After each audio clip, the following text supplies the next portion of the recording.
Hi guys, আমরা আজকে এসেছি 108 শিব মন্দিরে। এই দেখো শিব মন্দির দর্শন করতে, তো দর্শন করছি একটা একটা একটা একটা করে, ঠিক 108টা শিবলিঙ্গ, যেমন এই একটা এখানে আছে, ঠিক তেমনইভাবে এই গোটাটা এরিয়া জুড়ে এইভাবেই শিবলিঙ্গ আছে অবস্থিত। এখানে কাজ হচ্ছে, তো দেখো গাইস।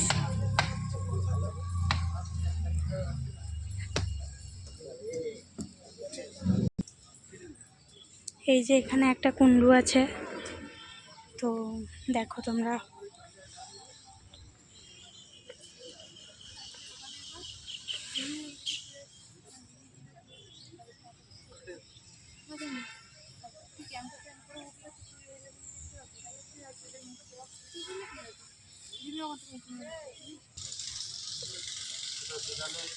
দেখো গাইস, এইদিকে সব টালি লাগানো হয়ে গেছে, ওই দিকটাতে কাজ চলছে। এই যে আমরা মন্দির ঘুরছি, মন্দির ঘুরতে ঘুরতে শেষ প্রান্তে এসে দাঁড়িয়েছি। তো দেখো, দেখা যাক। এখানে খুব সুন্দর সুন্দর নয়নতারা ফুল ফুটেছে।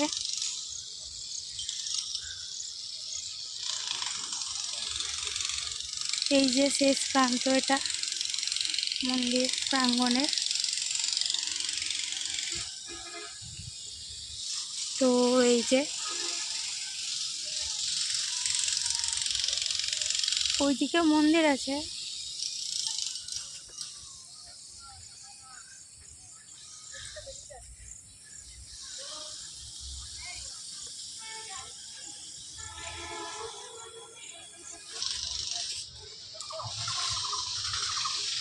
এই যে এটা নন্দী,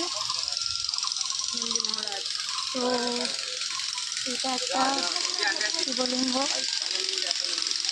তো ঠিক এভাবেই শিবলিঙ্গটা অবস্থিত আছে।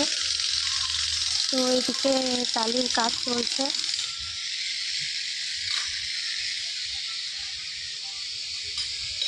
অনেক কটাই পুকুরের মতো রয়েছে কুণ্ডু, তো দেখি গাইস কি হয়।